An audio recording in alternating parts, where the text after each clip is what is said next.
Era uma terça-feira de manhã, 9h43, quando meu celular tocou com um número desconhecido. Atendi sem pensar muito, ainda com a xícara de café na mão. Senhora Marlene, aqui é o Roberto, o fotógrafo do casamento do seu filho. Meu coração deu um pulo estranho. Haviam-se passado 6 meses desde o casamento do Marcelo. Por que diabos o fotógrafo estaria me ligando agora? Oi, Roberto, aconteceu alguma coisa? Perguntei, sentindo um frio na barriga. Senhora, eu encontrei algo.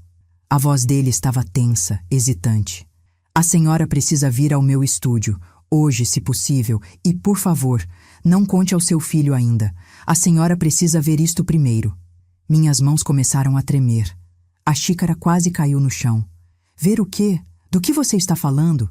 Insisti, mas ele foi inflexível. Pessoalmente, senhora, eu não posso explicar por telefone. Confie em mim, isso é importante. Desliguei o telefone com o coração disparado. O que poderia ter nas fotos do casamento que era tão grave assim? O que eu estava prestes a descobrir destruiria tudo que eu achava que sabia sobre a minha nora.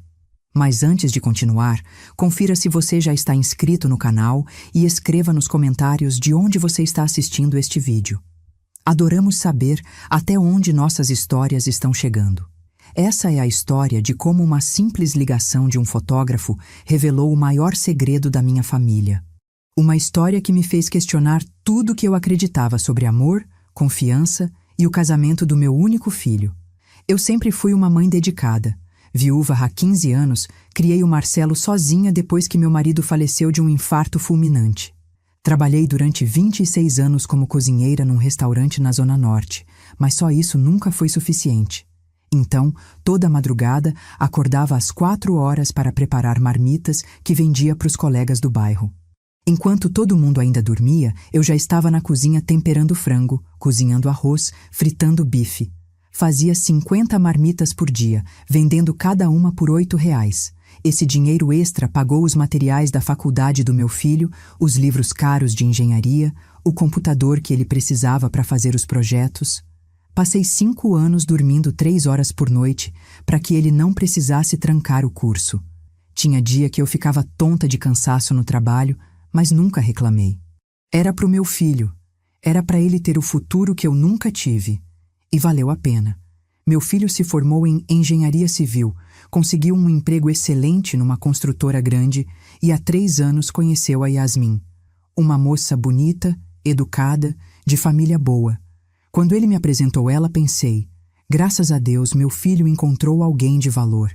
O casamento foi lindo.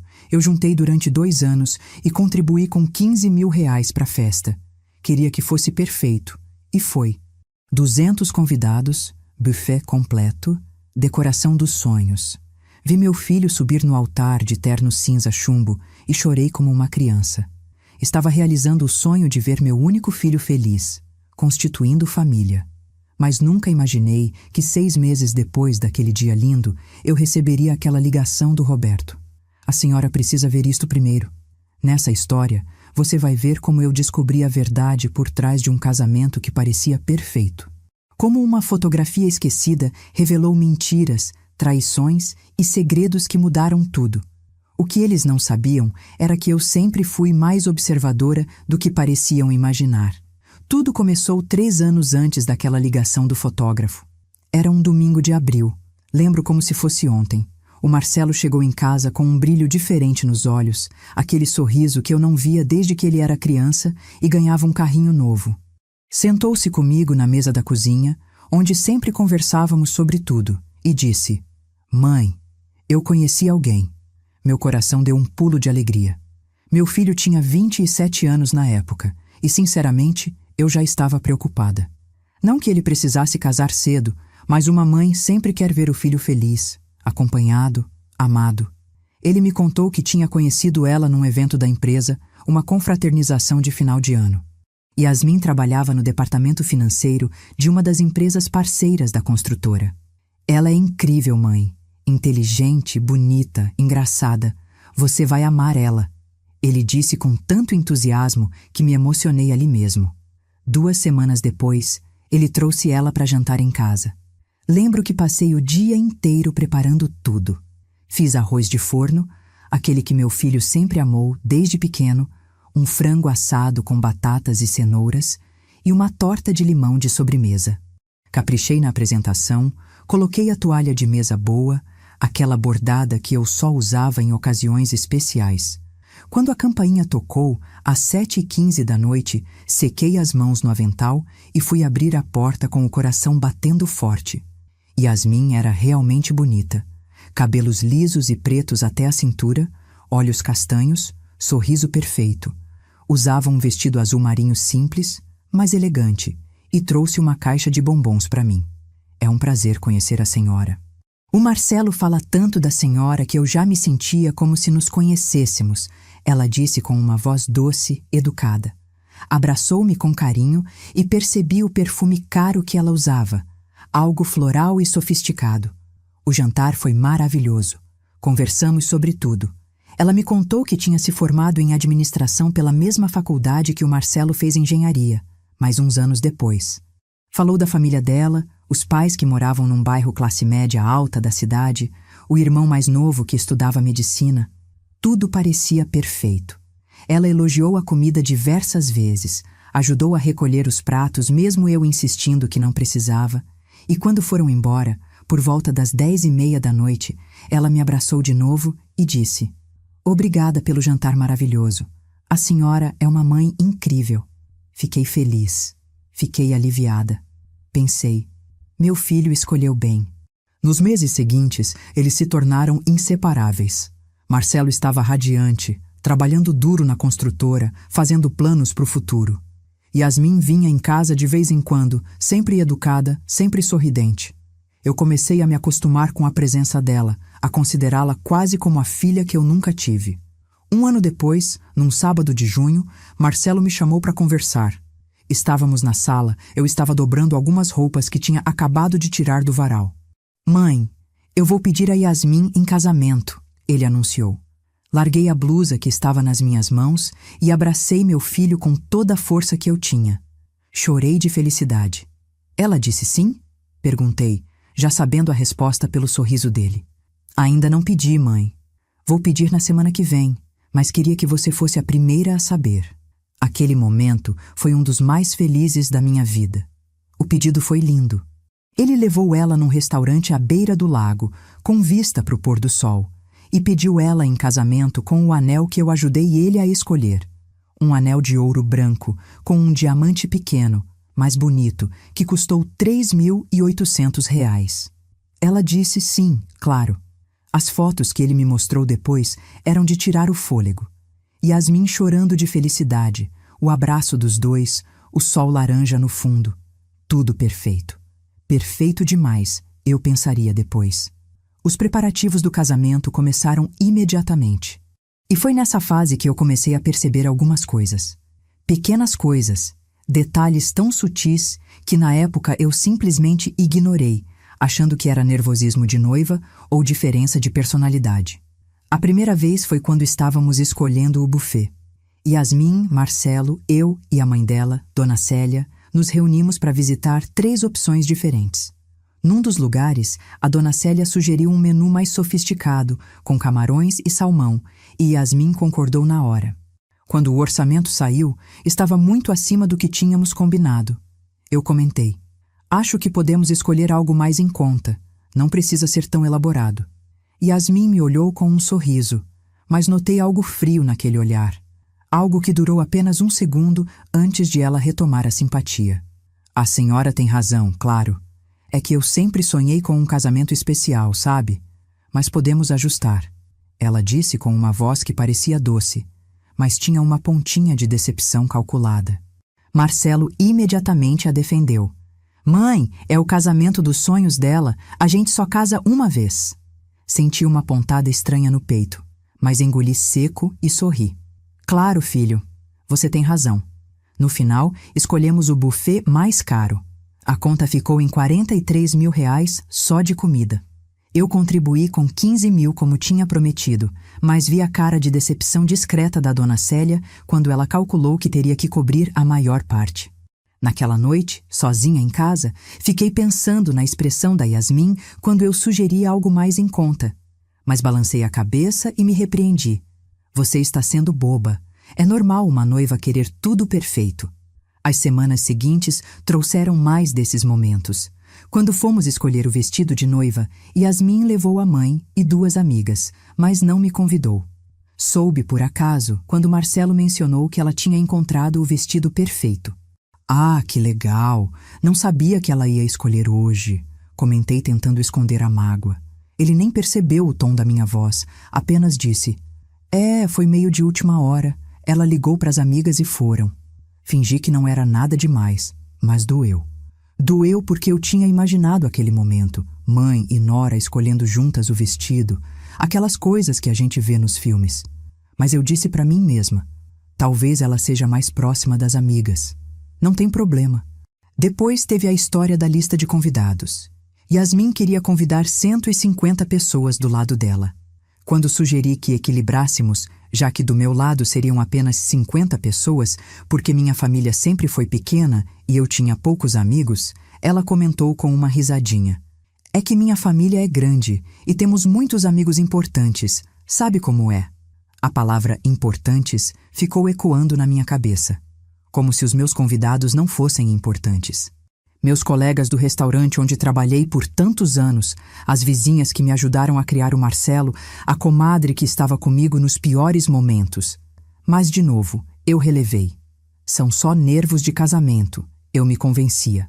O primeiro conflito real aconteceu 3 meses antes da cerimônia.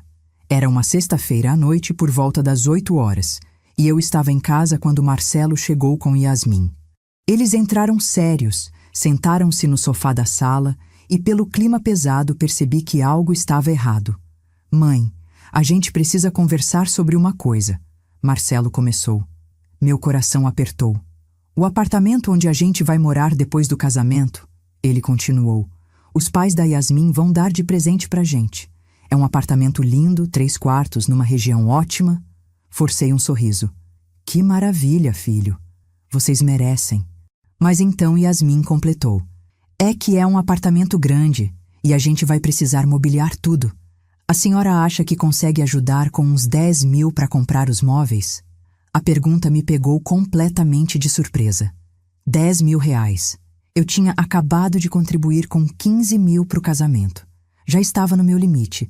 Trabalhava 60 horas por semana no restaurante, acordava de madrugada para fazer marmitas extras sempre que podia. Não tinha de onde tirar mais 10 mil reais assim, de uma hora para outra. Yasmin, eu já ajudei com o casamento e... Comecei, mas ela me interrompeu com aquele mesmo sorriso frio. Eu sei, a senhora já ajudou bastante. É que pensei que a senhora ia querer ajudar o filho a começar a vida com tudo certinho, mas tudo bem, a gente entende. O jeito que ela disse aquilo, como se eu estivesse sendo egoísta, como se eu não me importasse com o meu próprio filho, me deixou sem palavras. Olhei para o Marcelo esperando que ele dissesse alguma coisa, que ele me defendesse, que ele entendesse que eu já tinha dado tudo o que eu podia.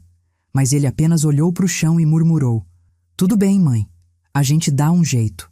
Eles foram embora 20 minutos depois e pela primeira vez senti um aperto no peito que não era de felicidade. Yasmin tinha me colocado numa posição impossível. Ou eu arranjava o dinheiro que não tinha, ou eu era a sogra que não apoiava o casal. Naquela noite, chorei no travesseiro. Chorei de frustração, de mágoa, de confusão. Eu decidi relevar. Afinal, talvez ela realmente não entendesse minha situação financeira. Talvez fosse apenas falta de sensibilidade. No final, consegui arranjar 6 mil reais, fazendo horas extras absurdas durante 2 meses e dei para eles. Yasmin agradeceu com educação, mas sem calor. Sem um abraço genuíno, sem reconhecer o sacrifício. Eu não imaginava que aquilo era só o começo. Que nos meses seguintes ao casamento, as coisas iam piorar de uma forma que eu jamais poderia prever. Naquele momento, eu ainda acreditava que tudo ia se resolver, que era só uma fase de adaptação. Mas 3 meses depois da lua de mel, quando aquele telefone tocou e o fotógrafo disse que precisava me mostrar algo urgente, eu finalmente entenderia quem Yasmin realmente era. Os primeiros 3 meses depois do casamento foram estranhos. Yasmin e Marcelo voltaram da lua de mel em Cancún e se mudaram para o apartamento que os pais dela tinham dado de presente. Eu tentei manter contato. Ligava para o meu filho toda semana. Mandava mensagens perguntando como estavam, se precisavam de alguma coisa. As respostas eram cada vez mais curtas. Tudo bem, mãe. Estamos ocupados. Depois a gente conversa. Sentia que algo tinha mudado, mas não conseguia colocar o dedo no que era exatamente. Até que veio o primeiro desrespeito direto. Aquele que me fez perceber que a Yasmin simpática do namoro tinha sido apenas uma máscara. Era um domingo de setembro, 2 meses depois do casamento. Eu tinha ligado para o Marcelo na sexta-feira, perguntando se podia visitá-los no fim de semana, levar um bolo que tinha feito, aquele de cenoura com cobertura de chocolate que ele sempre amou. Ele disse que sim, que aparecesse no domingo à tarde. Cheguei lá às 3 da tarde em ponto, com o bolo numa travessa bonita e um sorriso no rosto, ansiosa para ver como estava o apartamento deles, como estavam se adaptando à vida de casados. Toquei a campainha e esperei. Demorou uns 2 minutos até o Marcelo abrir a porta, e quando ele abriu, percebi que estava de bermuda e camiseta, com cara de quem tinha acabado de acordar. "Oi, mãe", ele disse com um bocejo. "Desculpa, a gente dormiu até agora." Entrei e o apartamento estava uma bagunça. Roupas jogadas no sofá, louça suja na pia da cozinha, cheiro de comida velha no ar. Yasmin apareceu do quarto usando um roupão de seda rosa, o cabelo preso num coque desleixado, e me olhou com uma expressão que eu nunca tinha visto antes. Não era o sorriso educado de sempre. Era um olhar frio, quase irritado. "Ah, é você", ela disse sem nenhum cumprimento. "Marcelo, você não falou que sua mãe ia vir hoje." Meu filho coçou a cabeça constrangido. "Falei sim, amor. Na sexta-feira eu comentei." Ela revirou os olhos de um jeito tão descarado que me deixou sem reação. "A gente ia sair agora. Tínhamos planos." Tentei aliviar a situação. "Ah, desculpa, eu não sabia. Posso voltar outro dia. Só vim trazer esse bolo pro Marcelo." Coloquei a travessa na mesa da cozinha e Yasmin nem olhou para ela. Apenas cruzou os braços e disse: "Tudo bem, mas da próxima vez avisa antes de aparecer, né? A casa é nossa, a gente gosta de ter privacidade." A forma como ela disse aquilo, com aquele tom de quem está falando com uma criança inconveniente, me fez engolir seco. Olhei para o Marcelo esperando que ele dissesse alguma coisa, que ele lembrasse ela que eu era a mãe dele, que eu tinha todo o direito de visitar meu filho. Mas ele apenas me olhou com pena e murmurou: "Desculpa, mãe. A gente está meio cansado mesmo." Saí daquele apartamento com os olhos ardendo de lágrimas contidas. No elevador, desabei. Chorei todo o caminho até o ponto de ônibus. As semanas seguintes foram piores. Toda vez que eu ligava, Yasmin atendia o celular do Marcelo. "Ele está ocupado", dizia seca. "Ele está no banho. Ele está dormindo." Nunca me passava para ele. Nunca dizia que ia dar o recado. Simplesmente desligava. Comecei a mandar mensagens direto para o meu filho, mas as respostas demoravam dias. Quando finalmente respondia, era sempre algo genérico. "Oi, mãe. Está tudo bem? Estou só muito atarefado no trabalho." Eu sentia que estava perdendo meu filho, mas não sabia como impedir. Em outubro, foi o aniversário do Marcelo. 30 anos. Eu tinha planejado há meses fazer uma festinha surpresa para ele. Nada muito grande. Só eu, alguns primos, os amigos mais próximos dele. Liguei para Yasmin na segunda-feira daquela semana para combinar os detalhes. "Oi, Yasmin, é sobre o aniversário do Marcelo no sábado. Eu estava pensando em fazer aqui em casa, posso preparar tudo, fazer aquela feijoada que ele ama, chamar a família." Ela me interrompeu antes que eu terminasse. "Ah, não vai dar. A gente já tem planos. Vamos jantar só nós dois num restaurante chique. É uma coisa de casal, sabe?" Senti meu coração apertar. "Mas é o aniversário dele, Yasmin. Eu sempre comemorei com ele, desde que ele nasceu. 30 anos é uma data especial." Ela soltou uma risadinha que me fez sentir pequena, ridicularizada. "É justamente por isso que ele merece algo especial, não só uma feijoada caseira. A gente já é adulto, já é casado. As coisas mudam." E desligou na minha cara. Passei aquele sábado sozinha em casa, olhando para o bolo que tinha feito de manhã. Um bolo de chocolate decorado com morangos, com uma vela de número 30 no meio. Liguei para o Marcelo à meia-noite para dar parabéns. Ele atendeu meio embriagado, rindo, e ao fundo eu ouvia música alta e vozes. Oi, mãe, obrigado. Tô aqui com a Yasmin e uns amigos dela. A gente está num barzinho bacana. Amigos dela. Nem os amigos dele tinha ido. Filho, eu fiz um bolo para você. Posso levar amanhã? Houve uma pausa e então ouvi a voz da Yasmin ao fundo. Fala para ela que a gente está de dieta, Marcelo. Ele repetiu mecanicamente. A gente está de dieta, mãe, mas obrigado.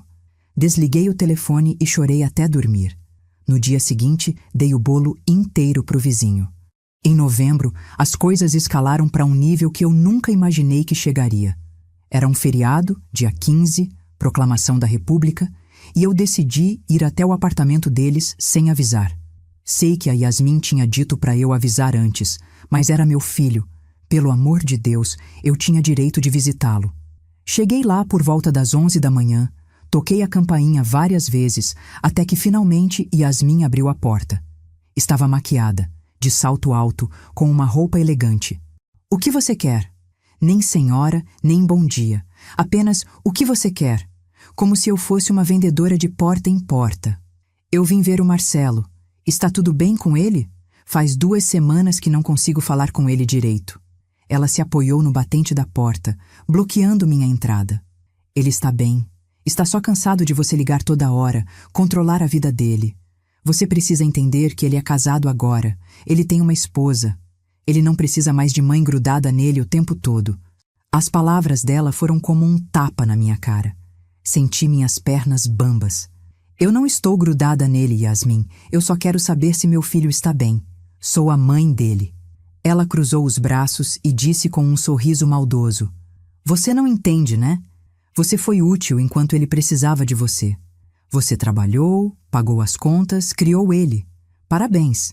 Mas agora ele tem eu. Ele tem uma família de verdade. Ele não precisa mais de uma mãe que mora numa casa simples, que trabalha num restaurante, que não tem nada para oferecer além de comida requentada e carência. Cada palavra era uma facada. Tentei segurar as lágrimas. Tentei manter a dignidade. Deixe eu falar com ele, por favor. Ela deu de ombros. Ele não quer falar com você agora. Ele me pediu para te mandar embora se você aparecesse. Aquilo me destruiu. Meu filho tinha pedido para ela me mandar embora? Não podia ser verdade. Você está mentindo. Ela deu uma risadinha. Pode acreditar no que quiser. Agora sai daqui antes que eu chame o porteiro. Desci de elevador tremendo inteira. No térreo, sentei num banco do jardim do prédio e fiquei ali, paralisada, tentando processar o que tinha acabado de acontecer.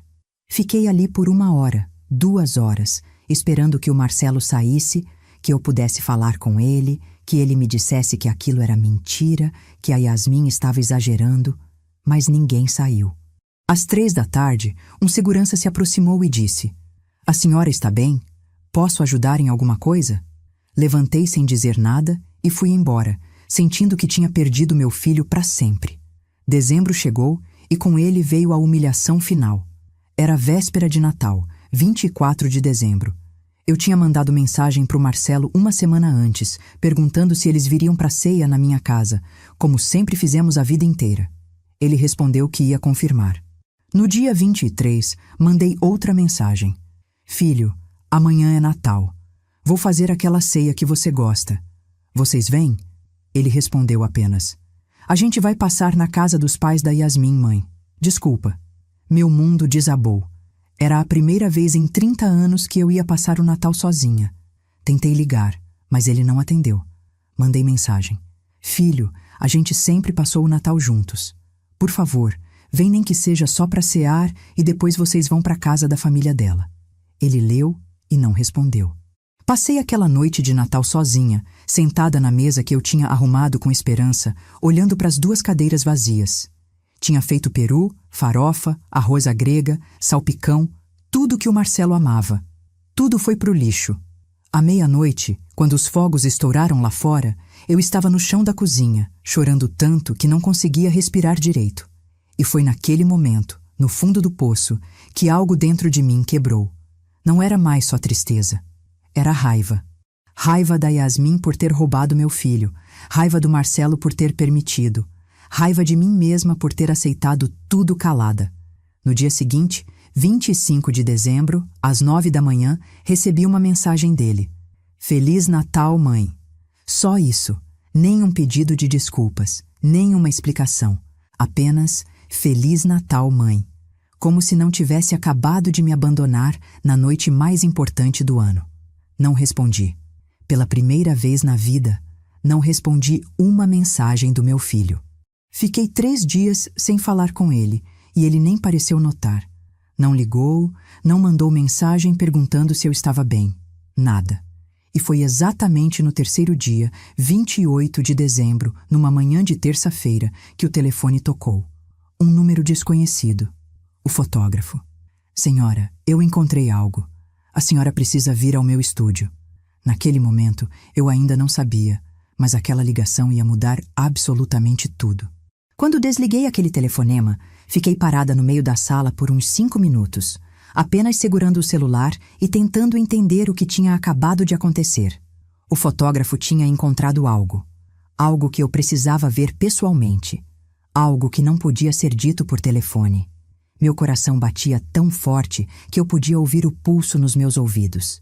Peguei minha bolsa, verifiquei se tinha dinheiro suficiente para o ônibus e saí de casa às 10h15 da manhã daquela terça-feira. O estúdio do Roberto ficava do outro lado da cidade, na região central, num prédio antigo de 3 andares. Levei quase 1h30 de ônibus para chegar lá, e durante todo o trajeto minha cabeça não parava de girar. O que ele teria encontrado? Seriam apenas fotos que ficaram faltando do álbum? Algum problema com o pagamento? Por que ele tinha dito para eu não contar para o Marcelo ainda? Cheguei no endereço ao meio-dia. O prédio era um daqueles antigos, com fachada de azulejos azuis desbotados e uma porta de vidro riscada. Subi as escadas porque o elevador estava quebrado, e quando cheguei no 2º andar, ofegante, encontrei a porta com uma placa discreta. Roberto Andrade, fotografia. Toquei a campainha e ouvi passos apressados do outro lado. A porta se abriu e lá estava o Roberto, um homem de uns 45 anos, cabelos grisalhos nas têmporas, óculos de aro grosso, com uma expressão séria e preocupada que me deixou ainda mais nervosa. A senhora veio, entre, por favor, ele disse baixo, quase sussurrando, como se alguém pudesse estar ouvindo. Entrei no estúdio e o cheiro de revelação fotográfica, aquele químico meio adocicado, invadiu minhas narinas. O lugar era pequeno, com paredes cobertas de fotos emolduradas de casamentos, formaturas, ensaios. Havia um computador numa mesa bagunçada, cheio de cartões de memória espalhados, papéis, CDs de backup. Ele me ofereceu uma cadeira de escritório meio gasta e puxou outra para ele. Sentou-se na minha frente, tirou os óculos, limpou com a barra da camisa e suspirou fundo antes de falar. Senhora, eu não sei por onde começar. Eu estava organizando os arquivos do casamento do seu filho para fazer um backup definitivo. Sabe, eu tiro centenas de fotos, mas só entrego as melhores para os clientes. As outras ficam guardadas aqui nos meus HDs por um tempo, por garantia. Balancei a cabeça, sem entender ainda aonde ele queria chegar. E eu estava deletando as fotos descartadas quando eu vi algo. Ele colocou os óculos de volta e levantou, foi até o computador e mexeu no mouse. A tela acendeu, mostrando centenas de miniaturas de fotos. Essas aqui são as fotos que eu não entreguei porque estavam tremidas, ou porque as pessoas estavam com os olhos fechados, ou porque o ângulo não ficou bom. Fotos técnicas ruins, sabe? Continuou clicando, abrindo pastas. Mas tem algumas aqui que eu não entreguei por outro motivo. Meu estômago se apertou. Ele abriu uma pasta chamada Descartadas, Conteúdo Sensível. E foram aparecendo fotos que eu não tinha visto no álbum do casamento. A primeira foto que ele me mostrou foi de Yasmin conversando com um homem no jardim do buffet. Um homem alto, de terno preto, cabelo bem penteado, aparência de uns 35 anos. Eles estavam meio escondidos atrás de uma coluna decorativa coberta de flores. Eu tirei essa foto sem querer às 7h40 da noite, quando todo mundo estava chegando e se acomodando. Achei que não fosse nada, mas olha a linguagem corporal. Ele deu zoom na imagem. Yasmin estava muito próxima do homem, com a mão no peito dele, e ele estava segurando o pulso dela. Não era um toque casual. Era íntimo. Pode ser só um amigo, eu disse, tentando encontrar uma explicação racional, mas minha voz saiu trêmula. Roberto balançou a cabeça. Eu também pensei isso. Mas tem mais. Ele abriu a próxima foto. Mesma noite. Mesmos dois. Mas agora eles estavam ainda mais próximos, quase colados, e a expressão no rosto de Yasmin era de ansiedade, de urgência. Ela olhava para o lado como se estivesse verificando se alguém estava vendo. Essa foi às 8h10. A cerimônia ia começar às 8h30. Ela deveria estar se arrumando com as madrinhas. Senti meu sangue gelar. Quem é esse homem? Perguntei. Mas já sabia que Roberto não teria a resposta. Não faço ideia. Ele não estava na lista de convidados que vocês me passaram. Conferi depois que percebi essas fotos. Ele não aparece em nenhuma foto oficial, nem nas mesas, nem na festa. É como se ele tivesse ido lá só para falar com ela e depois foi embora. Ele continuou clicando. A próxima sequência de fotos foi como uma punhalada no meu peito. Eram 8h25, 5 minutos antes da cerimônia começar. E Yasmin estava num canto isolado perto dos banheiros, e o homem estava segurando o rosto dela com as duas mãos, olhando nos olhos dela de uma forma que não deixava dúvidas. Era um olhar de quem ama, de quem tem intimidade, de quem tem história. E na foto seguinte, tirada segundos depois, ele beijou a testa dela. Um beijo demorado, carinhoso, desesperado. Yasmin tinha os olhos fechados, as mãos segurando os braços dele, e a expressão no rosto dela era de dor, de conflito. Não era a expressão de uma noiva prestes a casar com o amor da vida dela. Era a expressão de alguém que estava se despedindo de outra pessoa. Fiquei muda, literalmente muda. Abri a boca para falar, mas nenhum som saiu. Roberto continuou. Depois dessa foto, ele saiu pelo estacionamento e eu nunca mais vi ele na festa. Ela voltou para a sala onde estavam as madrinhas, ajeitou a maquiagem e 10 minutos depois estava entrando na igreja no braço do pai dela, sorrindo como se nada tivesse acontecido. Senti lágrimas escorrendo pelo meu rosto, mas nem eram lágrimas de tristeza. Era raiva. Era uma raiva tão profunda que meu corpo inteiro tremia. Tem mais? Minha voz saiu rouca. Roberto hesitou, mas então clicou em mais algumas fotos. Durante a festa, por volta da meia-noite, quando todo mundo já estava cansado e muitos convidados tinham ido embora, ele tinha capturado Yasmin no estacionamento de novo, ao telefone, com uma expressão tensa, angustiada. E na tela do celular dela, que por acaso tinha sido capturada naquela foto com zoom, dava para ver parte de uma mensagem. A qualidade não era perfeita, mas dava para ler. Eu te amo. Não consigo aceitar isso. Eu ampliei essa mensagem o máximo que pude sem perder qualidade. Roberto disse, abrindo um arquivo editado. A mensagem completa dizia: eu te amo. Não consigo aceitar isso. Você está cometendo um erro. Eu vou te esperar. E embaixo, a resposta de Yasmin que ela estava digitando. Eu também te amo, mas não tem jeito. Ele me dá segurança. Por favor, me deixa ser feliz do meu jeito. Senti meu estômago revirar. Li aquela mensagem 3 vezes, 4 vezes, tentando processar. Ela tinha casado com meu filho por segurança. Não por amor. Por segurança. Enquanto amava outro homem. Por que você guardou essas fotos? Por que não deletou? Perguntei. Roberto suspirou fundo. Porque eu sou pai, senhora. Eu tenho um filho de 25 anos. E se alguém fizesse isso com ele, eu ia querer saber. Ia querer que alguém me avisasse antes que fosse tarde demais.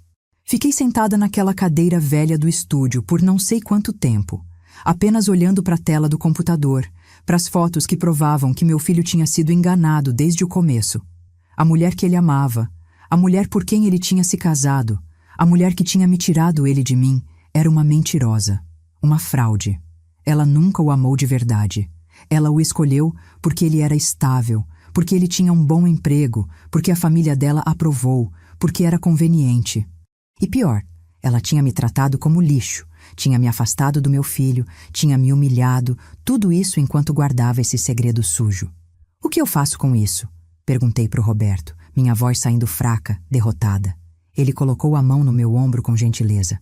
Isso depende da senhora, mas eu vou te dar cópias de todas essas fotos num pendrive. O que a senhora fizer com elas é sua escolha. Saí daquele estúdio às 2 da tarde, com um pendrive vermelho na bolsa, pesando como se fosse feito de chumbo. Desci as escadas em câmera lenta, saí para a rua e sentei num banco de praça na esquina. Fiquei ali, olhando o movimento da cidade, as pessoas passando apressadas, vivendo suas vidas normais, enquanto minha vida tinha acabado de ser virada do avesso. Meu filho tinha sido enganado, traído, manipulado, e eu tinha a prova disso na minha bolsa. Peguei meu celular e por instinto fui digitar uma mensagem para o Marcelo, mas parei no meio. O que eu ia dizer? Filho, sua esposa te traiu antes mesmo de casar? Ele ia acreditar em mim? Depois de tudo que tinha acontecido, depois dela ter me afastado dele com tanta eficiência, ele ia acreditar na própria mãe ou ia defender a esposa? Pensei em todas as humilhações que tinha passado. O dia que ela me mandou embora, na porta do apartamento. O Natal que passei sozinha. As mensagens ignoradas. Os telefonemas não atendidos. A forma como ela tinha dito que eu não tinha mais nada para oferecer. Que eu era só uma mãe pobre e carente. E agora eu tinha nas mãos a prova de que ela era uma mentirosa, uma manipuladora, uma pessoa falsa do começo ao fim. E pela primeira vez em meses, senti algo diferente da tristeza. Senti poder. Eu tinha o controle agora. Eu tinha a informação. Eu tinha a verdade. E a verdade, como dizem, liberta. Mas ela também destrói. E eu precisava decidir o que fazer com essa bomba que tinha nas mãos. Fiquei naquele banco por mais de 1 hora, pensando, planejando, processando. Liguei para a comadre Lúcia, minha amiga de 30 anos, e pedi para ela me encontrar num café próximo. Quando ela chegou, às 4 da tarde, contei tudo. Mostrei as fotos no meu celular, porque Roberto tinha me mandado cópias por e-mail também. Lúcia ficou branca. Meu Deus do céu, essa mulher é o demônio. Ela sussurrou olhando as imagens. O que você vai fazer? Respirei fundo e disse com uma calma que eu não sabia que tinha dentro de mim. Eu vou contar pro Marcelo. Mas não agora. Não do jeito que ela espera. Eu vou esperar o momento certo, o momento em que vai doer mais nela do que em mim. Lúcia me olhou surpresa. Você tem certeza? Olhei para ela e pela primeira vez em meses, sorri. Absoluta. Ela brincou com a mãe errada. Passei os 15 dias seguintes planejando cada detalhe. Não foi fácil segurar aquela informação dentro de mim, mas eu sabia que precisava fazer do jeito certo. Não podia simplesmente mandar as fotos para o Marcelo por mensagem. Não podia ligar e soltar tudo por telefone. Isso precisava ser feito pessoalmente, com toda a família presente, num momento em que a Yasmin não pudesse fugir, não pudesse inventar desculpas, não pudesse me fazer parecer a louca que estava tentando sabotar o casamento do próprio filho. Então esperei. Esperei com a paciência de quem passou a vida inteira esperando. E a oportunidade perfeita surgiu no dia 12 de janeiro. Dona Célia, a mãe da Yasmin, ligou para mim. Sim, ela mesma. Fiquei surpresa quando vi o nome dela aparecer no visor do celular numa quinta-feira à tarde. Atendi meio desconfiada. Alô? E ela, com aquela voz doce e educada que a filha dela fingiu ter durante tanto tempo, disse: Oi, querida. Tudo bem? Olha, eu estava pensando em fazer um almoço aqui em casa no domingo. Um almoço de família para a gente se reunir, porque faz tempo que não nos vemos todos juntos. O senhor Antônio, meu marido, está fazendo aniversário e eu queria celebrar com as pessoas que a gente ama. Você pode vir? Meu coração quase saiu pela boca. Era perfeito. Era a oportunidade que eu estava esperando. Claro, dona Célia, eu adoraria. Que horas? Ela disse que era ao meio-dia e que seria algo simples, só família mesmo. Desliguei o telefone e sorri. Domingo, em 3 dias, na casa deles, com todo mundo presente. Não podia ser melhor. Passei os dias seguintes preparando tudo. Imprimi as fotos numa gráfica em tamanho grande, 20 centímetros por 30, com qualidade profissional. Coloquei cada uma numa pasta plástica transparente, organizadas em ordem cronológica. Salvei tudo também num pendrive extra, como backup. Pedi para a comadre Lúcia ir comigo como minha testemunha, mas ela ficou com medo. E se a coisa ficar feia? E se o Marcelo se virar contra você? Eu olhei para ela com uma calma que eu mesma não reconhecia em mim. Então, pelo menos, ele vai saber a verdade. Não posso deixar meu filho vivendo numa mentira. Na noite de sábado, véspera do almoço, não consegui dormir. Fiquei deitada na cama, olhando para o teto, ensaiando mentalmente cada palavra que eu ia dizer, cada resposta que eu ia dar para as inevitáveis acusações que viriam. Domingo chegou com um sol forte de verão. Acordei às 6 da manhã mesmo sem ter dormido direito. Tomei banho, escolhi minha melhor roupa, um vestido azul marinho simples mas elegante que eu tinha comprado há anos e quase nunca usava. Me olhei no espelho e por um momento não reconheci a mulher que estava ali. Não era mais a mãe submissa, carente, que aceitava qualquer migalha de atenção do filho. Era uma mulher com propósito, com missão. Peguei a pasta com as fotos, coloquei dentro de uma bolsa discreta e saí de casa às 11h15. A casa dos pais da Yasmin ficava num bairro nobre da Zona Sul, uma casa grande de 2 andares com jardim na frente e muro alto. Cheguei de Uber, porque não ia de ônibus num dia desses, precisava estar apresentável, precisava estar no controle. Toquei a campainha ao 12:00 em ponto. A empregada abriu o portão e me conduziu até a área externa dos fundos, onde estava montada uma mesa grande debaixo de uma pérgola coberta de plantas. Já estavam todos lá. Dona Célia e o marido, Sr. Antônio, sentados nas cabeceiras. O irmão da Yasmin, o tal que estudava medicina, com a namorada. E claro, Marcelo e Yasmin. Meu filho estava de camisa social branca e calça jeans, o cabelo cortado diferente, mais curto, do jeito que eu nunca gostei. Yasmin estava deslumbrante, como sempre, usando um vestido floral leve, o cabelo solto, maquiagem impecável. Ela me olhou quando entrei e teve aquela microexpressão de irritação que durou menos de um segundo antes de forçar um sorriso. Olha, chegou a sogra, bem-vinda, Dona Célia disse com entusiasmo genuíno, me abraçando. Eu retribuí o abraço e cumprimentei todo mundo educadamente. Marcelo levantou e me deu um abraço meio sem graça, daqueles abraços rápidos que mais parecem um cumprimento formal. Oi, mãe, tudo bem? Eu segurei o rosto dele com as 2 mãos e olhei fundo nos olhos dele. Agora vai ficar, filho. Ele franziu a testa sem entender, mas eu já tinha soltado ele e estava me sentando na cadeira que a empregada tinha puxado para mim. Yasmin estava do outro lado da mesa, entre o Marcelo e a mãe dela. Perfeito. Ela ia ter que me encarar durante tudo que viria a seguir. O almoço começou tranquilo. Dona Célia tinha preparado uma feijoada completa, com todos os acompanhamentos. A comida estava boa, mas eu mal conseguia comer. Meu estômago estava embrulhado de ansiedade. Ficamos conversando amenidades. O Sr. Antônio contou histórias do trabalho dele, o irmão da Yasmin falou sobre a faculdade de medicina, a namorada dele comentou sobre a viagem que estavam planejando. E Yasmin, claro, estava no centro das atenções, como sempre, falando sobre a promoção que o Marcelo tinha recebido no trabalho, sobre os planos deles de viajar para o Nordeste nas férias, sobre como a vida de casados estava maravilhosa. Esperei. Esperei até que todo mundo tivesse terminado o prato principal. Esperei até que a sobremesa fosse servida, um pavê de chocolate. Esperei até que Dona Célia levantasse a taça de vinho e propusesse um brinde. Ao meu marido, que completa 60 anos, e à nossa família linda que está reunida aqui hoje. Todo mundo levantou as taças, menos eu. Fiquei sentada, com as mãos no colo, segurando a bolsa onde estavam as fotos. Dona Célia percebeu e perguntou preocupada. Você está bem, querida? Não vai brindar com a gente? Respirei fundo. Era agora. Era a hora. Na verdade, Dona Célia, antes de brindar, eu preciso falar uma coisa. Algo muito importante que envolve toda essa família. O silêncio foi imediato. Todo mundo me olhou. Marcelo franziu a testa. Mãe, o que foi? Aconteceu alguma coisa? Yasmin estava rígida na cadeira, os dedos apertando o guardanapo no colo, aqueles olhos castanhos me fuzilando com um ódio mal disfarçado. Tirei a pasta de dentro da bolsa e coloquei em cima da mesa.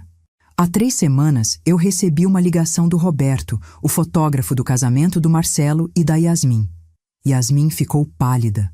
Foi só um segundo, mas eu vi. Vi o momento exato em que ela entendeu o que estava prestes a acontecer. Ele me ligou porque encontrou algumas fotos que não tinha entregado no álbum oficial. Fotos que ele achou que eu deveria ver antes de mais ninguém. Abri a pasta e tirei a primeira foto, aquela de Yasmin conversando com um homem misterioso no jardim. Coloquei na mesa, no centro, onde todo mundo podia ver. Quem é esse homem, Yasmin? Minha voz saiu firme, controlada. O silêncio que se seguiu foi ensurdecedor. Dona Célia pegou a foto com as mãos trêmulas. Quem é esse homem? Yasmin tentou rir, mas saiu uma risada nervosa, falsa. É só um amigo que foi no casamento. Não tem nada demais. Coloquei a segunda foto na mesa. Os 2 ainda mais próximos, o toque íntimo. Um amigo? Perguntei. Olha a forma como ele está segurando você. Marcelo pegou a foto e vi a cor sumir do rosto dele. Yasmin, quem é ele? A voz dele estava tensa. Ela tentou pegar a foto da mão dele, mas eu já estava colocando a terceira na mesa. O beijo na testa, o abraço desesperado, o momento da despedida. E então, a 4ª foto. A mensagem no celular. Eu ampliei para que ficasse bem legível. Eu disse, minha voz ainda calma, ainda controlada, mas carregada de uma satisfação fria que eu não sabia que era capaz de sentir. Levantei e li em voz alta, palavra por palavra. Eu te amo. Não consigo aceitar isso. Você está cometendo um erro. Eu vou te esperar. Fiz uma pausa e continuei lendo a resposta dela. Eu também te amo, mas não tem jeito. Ele me dá segurança. Por favor, me deixa ser feliz do meu jeito. O impacto foi devastador. Marcelo se levantou tão rápido que a cadeira caiu para trás. Dona Célia tinha a mão na boca, os olhos arregalados. O senhor Antônio estava branco como um fantasma. O irmão dela sussurrou um palavrão baixinho. Você está mentindo! Yasmin gritou, levantando também, apontando o dedo para mim. Você inventou isso. Você adulterou essas fotos porque nunca me aceitou, porque sempre teve ciúmes do seu filho. Eu não reagi. Apenas peguei meu celular, abri o e-mail do Roberto e mostrei para todo mundo. O fotógrafo me mandou os arquivos originais. Qualquer perito pode verificar que não há adulteração. As fotos são legítimas. A data, o horário, tudo está registrado nos metadados. Marcelo pegou meu celular da minha mão e começou a passar pelas fotos, uma por uma, a expressão dele mudando de confusão para dor, de dor para raiva, de raiva para devastação. Quem é ele? Ele repetiu, mas dessa vez era um rugido. Quem é esse homem, Yasmin? Ela começou a chorar, mas não eram lágrimas genuínas. Eram lágrimas de quem foi pega, de quem estava tentando manipular a situação. Marcelo, amor, isso foi antes de nós ficarmos sérios. Mentira! Eu interrompi, e minha voz saiu mais alta do que eu pretendia. Essas fotos foram tiradas no dia do casamento de vocês. Olha a data, olha o horário. 25 de março, 8h25 da noite. 5 minutos antes de você subir no altar e jurar amor eterno pro meu filho. Yasmin desabou na cadeira, as mãos cobrindo o rosto. Marcelo estava tremendo, segurando o celular com tanta força que os nós dos dedos estavam brancos. Fala a verdade, agora, quem é ele? A voz dele estava quebrada. E foi então que Dona Célia, a mãe dela, sussurrou um nome. É o Felipe, não é? Yasmin soluçou mais alto.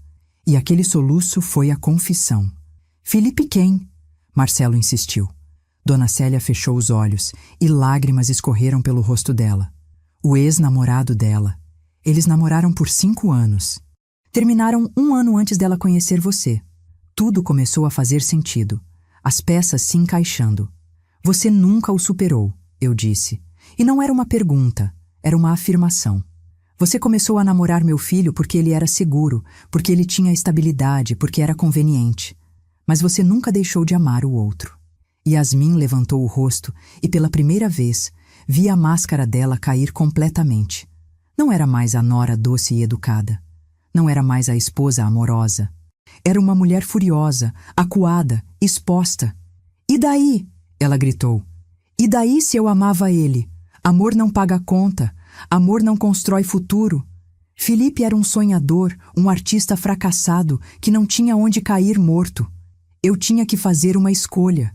Marcelo deu um passo para trás como se tivesse levado um soco. Então você me escolheu porque eu tinha dinheiro?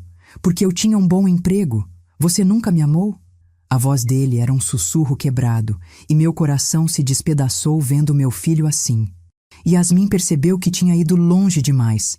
Tentou voltar atrás. Não, amor, não é isso. Eu te amo. Eu aprendi a te amar.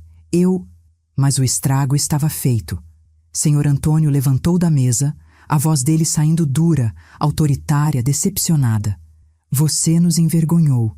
Envergonhou a si mesma, a nossa família e esse rapaz que só te deu amor e respeito. Yasmin tentou falar com o pai, mas ele levantou a mão, silenciando ela. Eu não quero ouvir. Não agora. E então Marcelo, meu filho, o menino que eu criei sozinha, que eu acordei de madrugada para fazer marmita, que eu me sacrifiquei a vida inteira por ele, olhou para mim com os olhos cheios de lágrimas e disse: Você sabia disso há quanto tempo, mãe? Engoli seco. Há 3 semanas. Ele fechou os olhos, as lágrimas escorrendo. Por que você não me contou antes? Levantei e fui até ele, segurei os braços dele. Porque você não ia acreditar em mim. Porque ela tinha te afastado tanto que qualquer coisa que eu dissesse você ia achar que era ciúme, que era eu tentando destruir o casamento de vocês. Eu precisava que você visse com os próprios olhos, na frente de todo mundo, para que não tivesse como negar, como esconder, como mentir. Ele me abraçou. Meu filho me abraçou pela primeira vez em meses, um abraço apertado, desesperado, e ele chorou no meu ombro como não chorava desde que era criança. E enquanto eu segurava meu filho, eu olhei por cima do ombro dele para Yasmin.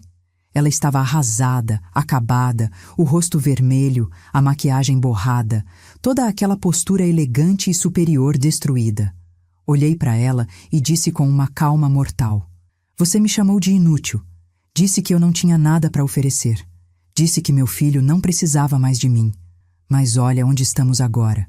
Você está exposta, desmascarada, e meu filho está aqui, nos meus braços, onde sempre deveria ter estado.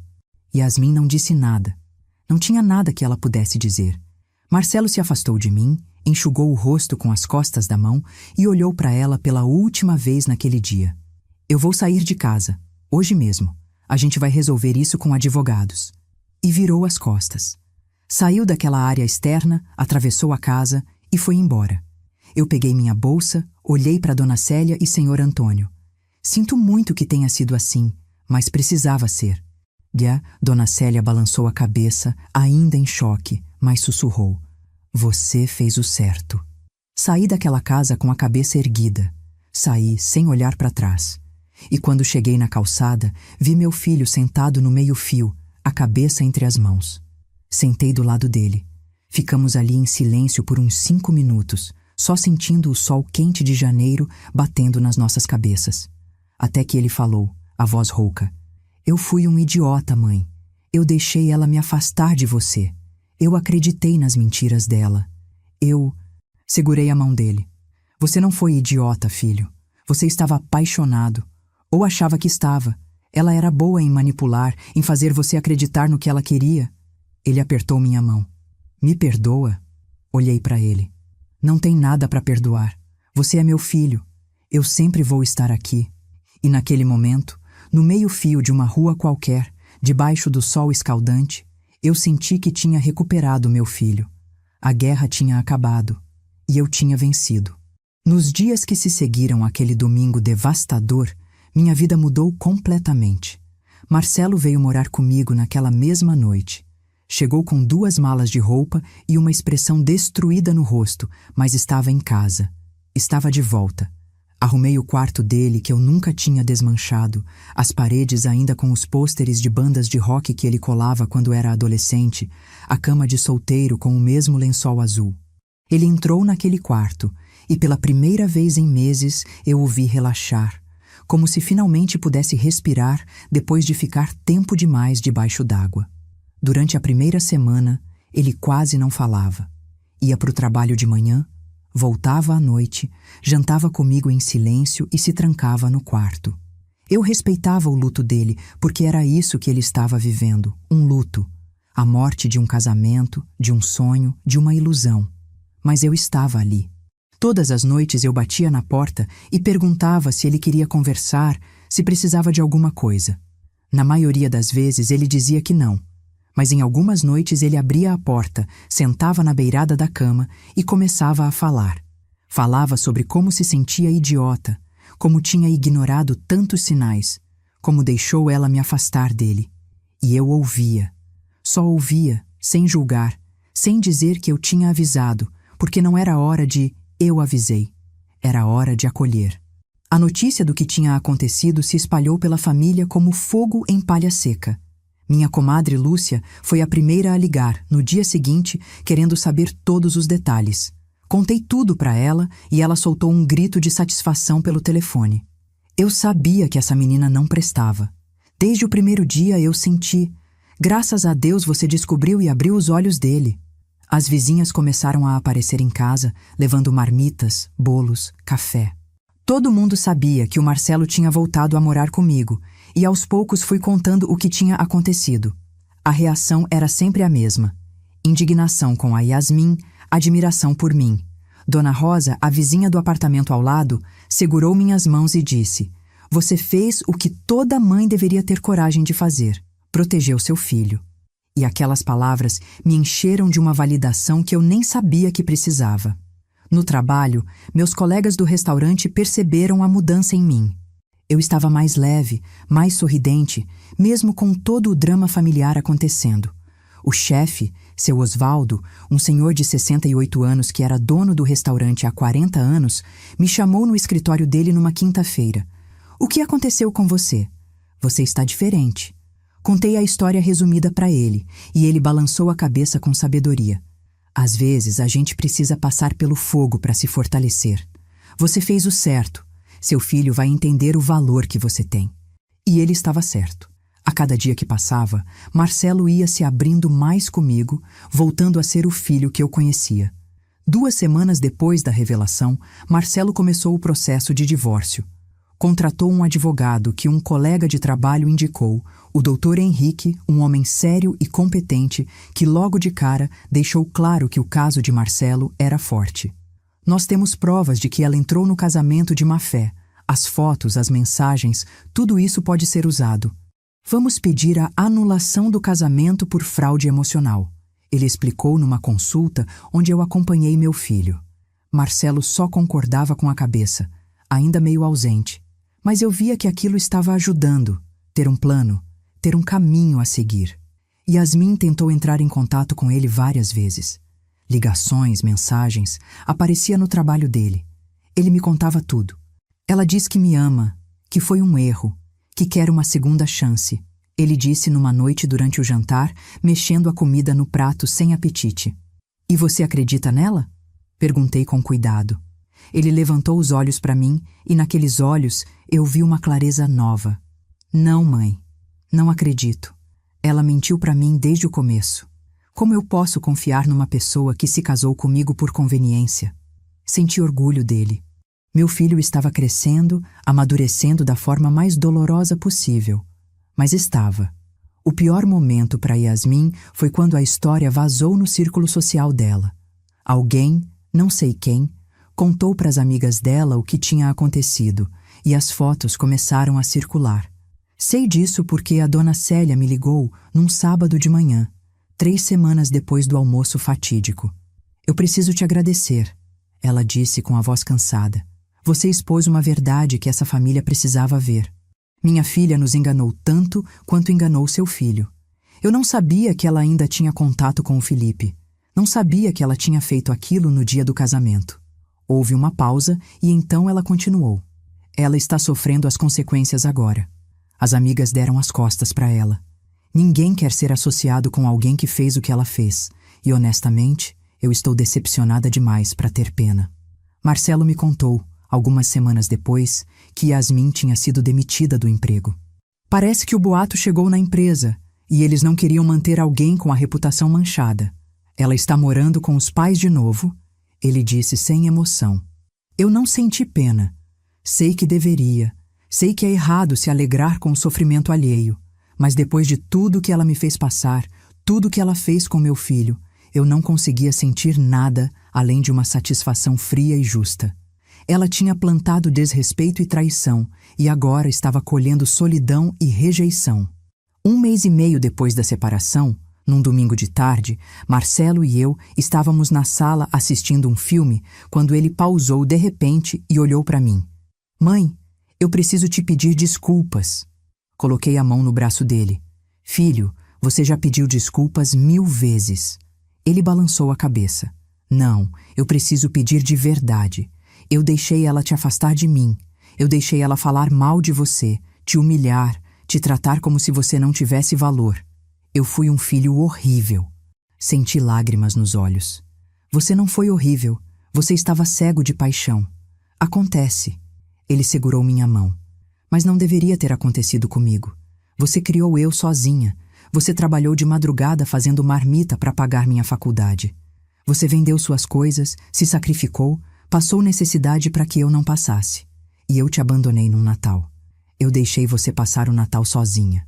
A voz dele quebrou nessa parte, e ele começou a chorar. Abracei meu filho e deixei ele chorar no meu ombro, aquelas lágrimas que ele tinha segurado por tempo demais. Eu te perdoei antes mesmo de você pedir perdão, sussurrei no ouvido dele. Porque é isso que mães fazem. A gente ama sem condição, a gente perdoa sem limite. E a gente sempre, sempre vai estar aqui quando vocês precisarem. Ficamos abraçados ali no sofá por um tempo que pareceu eterno e ao mesmo tempo curto demais. E quando ele finalmente se afastou, limpou o rosto e sorriu. Foi o primeiro sorriso genuíno que eu vi nele em meses. A vida começou a voltar ao normal, ou pelo menos a um novo normal. Marcelo trabalhava, eu trabalhava, e à noite jantávamos juntos, conversávamos, assistíamos TV, coisas simples que eu tinha dado como garantidas antes e que agora valorizava como tesouros. Ele começou a fazer terapia por indicação do advogado, para processar tudo o que tinha acontecido. O terapeuta disse que eu tinha sinais de relacionamento abusivo. Ele me contou numa quarta-feira. Disse que a Yasmin usou táticas de manipulação e isolamento comigo, me afastando das pessoas que me amavam para ter controle total. Ouvi aquilo e senti uma raiva renovada dela, mas também um alívio de que meu filho estava finalmente entendendo a extensão do que tinha sofrido. Em março, 3 meses depois da separação, o divórcio foi finalizado. Marcelo chegou em casa com os papéis assinados e uma expressão de alívio no rosto. Acabou, mãe. Oficialmente acabou. Preparei um jantar especial naquela noite. Fiz aquela feijoada que ele sempre amou e nós brindamos com refrigerante porque nenhum de nós bebia muito. Ao recomeço, eu disse levantando meu copo. Ao recomeço, ele repetiu. E pela primeira vez em muito tempo, senti que realmente tínhamos um futuro pela frente.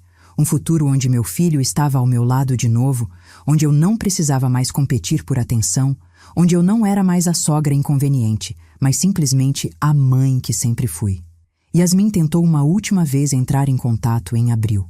Mandou uma mensagem longa para o Marcelo, pedindo desculpas, dizendo que tinha errado, que queria que pelo menos ficassem amigos. Ele me mostrou a mensagem e perguntou o que eu achava que ele deveria fazer. O que o seu coração está te dizendo? Perguntei de volta. Ele pensou por um longo momento e então disse que algumas pontes são para serem queimadas, que algumas pessoas precisam ficar no passado e que eu não devo nada para ela, nem amizade, nem perdão. Ele bloqueou o número dela naquele mesmo instante, na minha frente, e eu senti que aquele era o capítulo final realmente se fechando. Hoje, 6 meses depois daquela ligação do fotógrafo que mudou tudo, minha vida é diferente. É melhor. Não perfeita, porque ainda tem dias que meu filho fica triste, dias que ele questiona se vai conseguir confiar em alguém de novo, dias que ele se culpa por ter sido ingênuo. Mas ele está aqui. Ele está comigo. E todos os dias, quando acordo de madrugada para fazer minhas marmitas antes de ir para o restaurante, eu passo na frente do quarto dele e vejo a porta fechada, e sei que meu filho está ali, seguro em casa. E isso vale mais do que qualquer coisa no mundo. A guerra acabou. A verdade venceu. E no final das contas, o amor de mãe prevaleceu sobre todas as mentiras. Olhando para trás agora, para tudo que aconteceu desde aquela terça-feira de manhã quando o telefone tocou, eu entendo que aquela ligação do fotógrafo foi uma bênção disfarçada. Poderia ter sido fácil ignorar, poderia ter jogado aquelas fotos fora e fingido que nunca tinha visto nada, deixado meu filho continuar vivendo numa mentira. Mas eu não conseguiria. Porque ser mãe não é só estar presente nos momentos bons, nos aniversários, nas conquistas. Ser mãe é também ter coragem de mostrar verdades dolorosas quando necessário, mesmo sabendo que aquela verdade vai machucar, vai destruir, vai transformar tudo. E foi isso que eu fiz. Hoje eu sei que não foi minha culpa. Durante meses eu me culpei. Me perguntei se tinha feito algo errado, se tinha sido intrometida demais ou ausente demais, se tinha ofendido a Yasmin de alguma forma que justificasse o tratamento que recebi. Mas não, eu não fiz nada de errado. Eu apenas amei meu filho, me sacrifiquei por ele, e isso nunca deveria ter sido motivo para ser descartada, humilhada, tratada como lixo. Aprendi que algumas pessoas veem bondade como fraqueza, veem amor incondicional como algo que podem abusar sem consequências. Mas aprendi também que a verdade sempre encontra um caminho de vir à tona e que justiça pode demorar, mas chega. Aprendi que respeito não se negocia. Que amor de mãe tem limites, sim. E que estabelecer esses limites não me torna uma pessoa ruim, me torna uma pessoa sábia. Aprendi que às vezes a coisa mais amorosa que podemos fazer por alguém que amamos é mostrar a realidade, mesmo que doa, porque viver numa mentira dói muito mais a longo prazo. E aprendi, acima de tudo, que eu sou mais forte do que imaginava. Passei décadas me colocando em segundo lugar, me sacrificando, me anulando pelo bem do meu filho. E quando chegou a hora de lutar por ele, de proteger ele, eu encontrei uma força dentro de mim que nem sabia que existia. Se você está passando por algo parecido, se você tem uma nora ou um genro que te trata mal, que te afasta dos seus filhos, que te desrespeita e te faz sentir pequena, eu quero que você saiba que você não está sozinha. Você não está exagerando, você não está sendo dramática, você não está com ciúmes. Você está sendo desrespeitada e isso não é aceitável. Tenha limites claros. Não aceite migalhas de atenção. Não se contente em ser tolerada quando você merece ser valorizada. Você criou seus filhos, você se sacrificou por eles, você tem valor imensurável. E se precisar, lute. Lute pela verdade. Lute pelo que é certo. Lute pelo seu lugar na vida dos seus filhos. Porque mãe não é capacho. Mãe merece respeito, sempre. Se essa história tocou seu coração, se você se identificou com algo que eu passei, deixe um comentário contando sua experiência. Compartilhe com aquela amiga que precisa ouvir isso. Se inscreva no canal para mais histórias reais de superação. Ative o sininho para não perder nenhum vídeo novo. E lembre-se de uma coisa que eu aprendi e que agora carrego comigo todos os dias. Quem planta mentira e desrespeito, eventualmente colhe solidão e arrependimento. A verdade sempre vence. Sempre.